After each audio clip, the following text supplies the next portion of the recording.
তোমরা ভাবছো তো আমি সকাল সকাল রেডি হয়েছি কেন, কোথায় যাবো, কি কারণ, তো বলছি।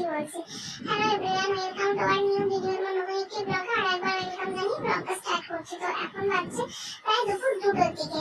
তো আমি বেরিয়ে পড়েছিলাম, আমার একটা পার্টি মেকআপ ছিল প্রায় ওই ষষ্ঠীপুরের দিকে, মানে আমার বাড়ি থেকে মিনিমাম ওই 45 মিনিটের রাস্তা। তো টোটো বুক করে নিয়েছিলাম আগে থেকে।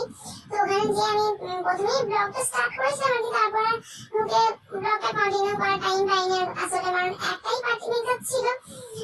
তো প্রথমে বুঝতে পারি রাস্তাটা আসলে অন্যদিকে করে ফেলেছিলাম, মানে বাড়ির পিছন দিক দিয়ে আমি ঢুকে পড়েছিলাম। তো দেখো প্রথমেই আমরা ব্রাইডের কাছে চলে গেছিলাম এবং ওর রেকমেন্ডগুলো জেনে নিয়েছিলাম। তারপর আমি সেই মতোই কাজ করেছিলাম। তোর ফেসটা আমার ডান হয়ে ছিল, সাইডটা ড্রপিং করে নিয়েছিলাম।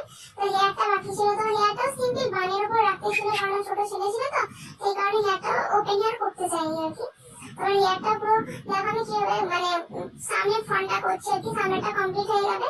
তারপরে আমি জিনিসপত্রগুলো গুছিয়ে নিয়েছিলাম আর কি, মানে আমার সঙ্গে তো আমার কাকিমা গিয়েছিল, তাকে বলেছিলাম জিনিসপত্রগুলো গুছিয়ে নিতে, আমার কমপ্লিট করতে করতে। তো ওকে আমি বারবারই জিজ্ঞেস করছিল তোমার কিরকম কি লাগবে না লাগবে, ও কিছু বলতেই চাইনি আসলে। বললো না আমি প্রথম ছাড়ছি, এরকম আমার কিরকম এরকম আইডিয়া নেই, তুমি যেরকম ভালো বোঝো করে দাও আর কি। তো আমি আমার মতো করে পুরোটা ইচ্ছে মতো করে দিচ্ছি। তো কি ওর খুবই ভালো লেগেছিল বলেছে আর কি। তো তোমাদের যদি নিজেদের স্পেশাল ডেতে থাকতে চাও অবশ্যই আমাকে বুক করতে পারো। তো আমার ইনস্টাগ্রাম ফেসবুক সবকিছুই ডেসক্রিপশনে আমি দিয়ে দেবো, দেখো ওর ফুল লুকটা একটু দেখে নাও।